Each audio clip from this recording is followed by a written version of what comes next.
दोस्तों, विपक्ष शासित राज्य में कुछ राज्यपाल बीजेपी के स्लीपर सेल की तरह काम कर रहे हैं और कुछ खुलेआम भाजपाई एजेंट बनते फिर रहे हैं। दरअसल ये मैं नहीं कह रही हूं, ये आरोप विपक्ष लगाता है। और अब जस्टिस, जी हां, सुप्रीम कोर्ट के वरिष्ठ जस्टिस ने अपने भाषण में, अपने प्रेस कॉन्फ्रेंस में यह कहा कि राज्यपाल विपक्ष शासित राज्य में संवैधानिक पद का पालन नहीं करते हैं आजकल। Justice BV. नागरत्ना, जी हां, जिन्होंने डिमोनेटाइजेशन पर पूरी तरीके से सरकार के खिलाफ फैसला सुनाया था, जबकि बाकी 4 जजों ने सरकार के पक्ष में फैसला सुनाया था।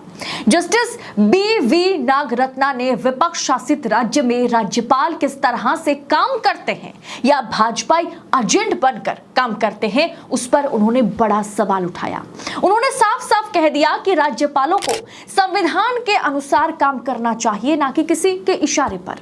उनकी इस टिप्पणी ने राज्यपालों की, गवर्नर्स की, सरकार के पसीने छुड़ा दिए। तो पूरा मामला क्या है? तो जस्टिस बी.वी. नागरत्ना ने किस तरह से गवर्नर्स पर, राज्यपालों पर, जो कि विपक्ष शासित राज्य में कहीं ना कहीं सरकार को परेशान करते हुए नजर आते हैं, उन पर यह महत्वपूर्ण टिप्पणी आपको मैं बताऊंगी इन डिटेल में। तो वीडियो को आखिर तक देखिएगा, लेकिन सबसे पहले देश नीति को सब्सक्राइब करें, फिर आगे वीडियो में बढ़े। नमस्कार, स्वागत है आप सभी का देश नीति पर। मैं हूं आपके साथ अदिति। देश नीति, केवल सच्ची और पक्की खबरें। केंद्र में सत्ता जिसकी, वो विपक्षी राज्य सरकारों का काम तमाम कर सकती है। किस तरह से राज्यपाल या उपराज्यपाल के जरिए सत्ता गिरा सकती है केंद्र सरकार या बीजेपी, उसका जीता जागता उदाहरण तो महाराष्ट्र है। और अब हमने देखा किस तरह से दिल्ली की सरकार को लेफ्टिनेंट गवर्नर ने पूरी तरीके से बिखर के रख दिया है। पूरी तरीके से दिल्ली सरकार के कामकाज को तमाम करने की कोशिश वी.के. सक्सेना करते हुए नजर आ रहे हैं। ये आरोप उन पर आम आदमी पार्टी द्वारा लगाया गया। सुप्रीम कोर्ट ने तब से राज्यपाल पर सवाल उठाए थे कि एक राज्यपाल का काम यह नहीं कि वो केंद्र में बैठी सरकार की मदद से या इशारे पर रातों रात एक सरकार गिरा दे। यह महाराष्ट्र को लेकर के सुप्रीम कोर्ट के जजों ने टिप्पणी की थी जब महाराष्ट्र की सरकार गिरी थी। या कोई बिल अगर विपक्ष शासित राज्य में पारित की जाती है तो राज्यपाल उस बिल पर कुंडली मारकर बैठ जाते हैं। इस पर अब सुप्रीम कोर्ट के वरिष्ठ जज बी.वी. नागरत्ना ने सरकारी गवर्नर, केंद्र सरकार के राज्यपाल, उपराज्यपालों को आईना दिखाया है और उन्होंने कहा कि राज्यपाल जिस तरह से काम कर रहे हैं उससे वो बहुत ज्यादा चिंता में है। दोस्तों, बिना राग लपेटे उन्होंने जिस तरह से आलोचना की राज्यपालों की, वो सुनने लायक है। सुप्रीम कोर्ट के जस्टिस बी.वी. नागरत्ना ने कई राज्य में सरकारों और राज्यपालों के बीच छिड़े विवाद को लेकर के अहम टिप्पणी की। उन्होंने एक प्रेस कॉन्फ्रेंस को संबोधित करते हुए कहा कि कुछ राज्य में गवर्नर वो काम नहीं करते जो उन्हें करने चाहिए, लेकिन उन कामों में आगे रहते हैं जो उन्हें नहीं करने चाहिए। सोचिए, बहुत बड़ी टिप्पणी है ये। उन्होंने कहा जो राज्यपालों को तटस्थ रहना चाहिए। दुर्गाबाई देशमुख का जिक्र करते हुए जस्टिस नागरत्ना ने कहा कि वो कहते थे कि गवर्नरों का रोल सद्भाव बढ़ाने वाला होना चाहिए और उन्हें राजनीति से परे होना चाहिए। दुर्गाबाई देशमुख संविधान सभा की सदस्य थी और कहीं ना कहीं वो देशमुख की पत्नी भी थी, जो आजाद भारत के पहले वित्त मंत्री थे। सुप्रीम कोर्ट के जज ने कहा कि गवर्नरों से कुछ कर्तव्यों की अपेक्षा की जा सकती है। हम संविधान में राज्यपालों का वर्णन इसीलिए करना चाहते थे, उनका काम सद्भाव बढ़ाने वाला हो। उनका काम ऐसा होना चाहिए कि 2 विपरीत ध्रुवों के बीच भी कुछ तालमेल बनाया जा सके। यानी एक राज्यपाल का काम है कि अगर केंद्र में किसी और की सरकार है, अगर राज्य में किसी दूसरी पार्टी की सरकार है, तो दोनों के बीच जो है ब्रिज की तरह काम करना। दोनों विपरीत सरकार है, दोनों विपरीत पार्टियां हैं, दोनों के बीच तालमेल बना के रखने का काम जो है वो राज्यपाल का है, ताकि राज्य का जो विकास है, राज्य की जो उन्नति है, उसमें किसी तरह की रुकावट ना आए। लेकिन आज के जमाने में राज्यपाल किस तरह से काम करते हैं आप जानते हैं।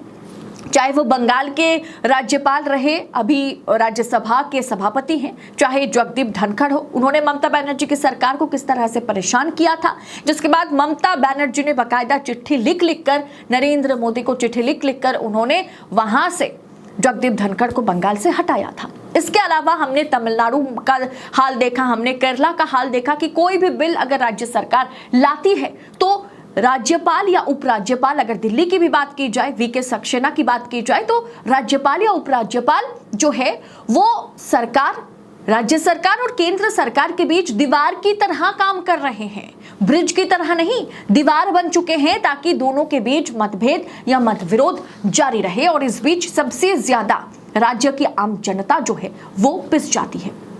इसीलिए नागरत्ना ने कहा यह जरूरी है कि गवर्नर को राजनीति से ऊपर रखा जा सके, उन्हें राजनीतिक मामलों से परे रहना चाहिए ताकि किसी तरह का विवाद ना हो पाए।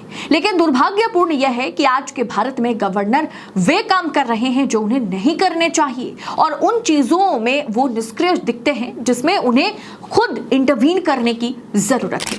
जस्टिस नागरत्ना ने कहा कि हमें संघीय ढांचे का ख्याल रखना चाहिए, इसके अलावा मूल अधिकारों और सिद्धांतों पर भी बात होनी चाहिए। उनका कहना था कि अहम बात यह है कि राज्य और केंद्र दोनों समझौता करें और उनके पास राष्ट्रीय और क्षेत्रीय अपेक्षाओं को पूरा करने का जनादेश हो। जज ने इस बात पर जोर दिया कि राज्य की बातों को महत्व मिलना चाहिए, उनके अधिकारों को कमजोर नहीं करना चाहिए। उनका कहना था कि सभी बातों के बीच एक अहम चीज संविधान है और संवैधानिक पद पर एक राज्यपाल होते हैं, इसीलिए उन्हें राजनीति से प्रेरित नहीं होनी चाहिए। वो राजनीति से प्रेरित ना होकर के उन्हें संविधान से प्रेरित होने की जरूरत है। वो हमें प्रेरित करता है, संविधान हमें प्रेरित करता है कि वो हर स्थिति पर एक संविधान प्रस्तुत करता है। वो हमें लगातार लोकतांत्रिक मूल्य का ध्यान दिलाता रहता है।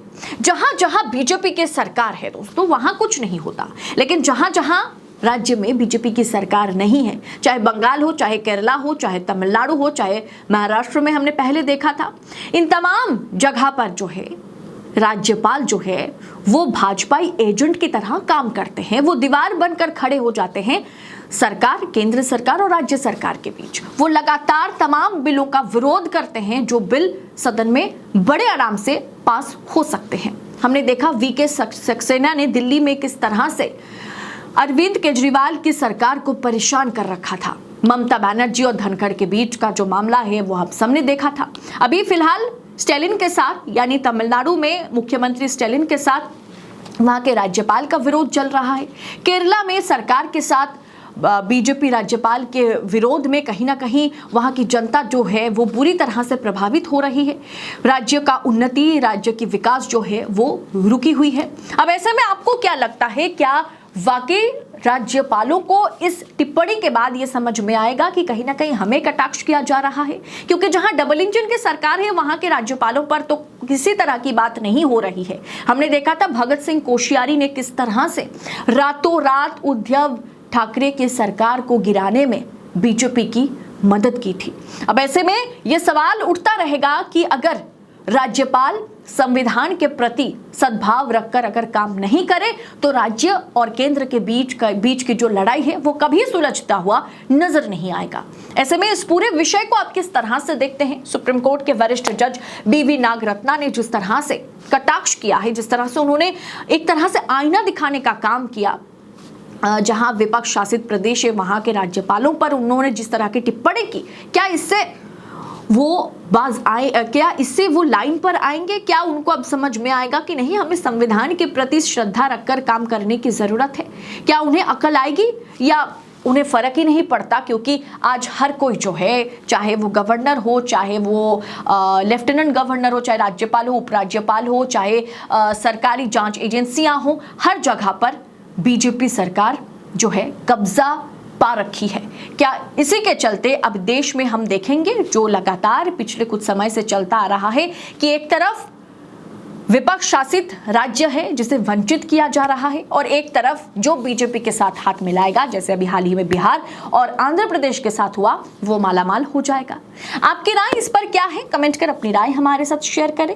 क्या आपको भी लगता है कि राज्यपाल जो है वो संवैधानिक पद की जो गरिमा है उसे कहीं ना कहीं धूमिल कर रहे हैं। आप अपनी राय, महत्वपूर्ण टिप्पणी कमेंट बॉक्स में हमारे साथ शेयर करें। बाकी ऐसी तमाम खबरों को हम आप तक पड़ताल के साथ पहुंचा सके, सबसे पहले पहुंचा सके, इसके लिए देशनीति को सब्सक्राइब जरूर कीजिएगा। अगर रिपोर्ट पसंद आई होगी तो एक लाइक करें, आगे फॉरवर्ड करके लोगों तक पहुंचाइए। फिलहाल इस रिपोर्ट में इतना ही, जल्द होगी आपसे मुलाकात। बहुत बहुत शुक्रिया। जय हिंद, जय भारत।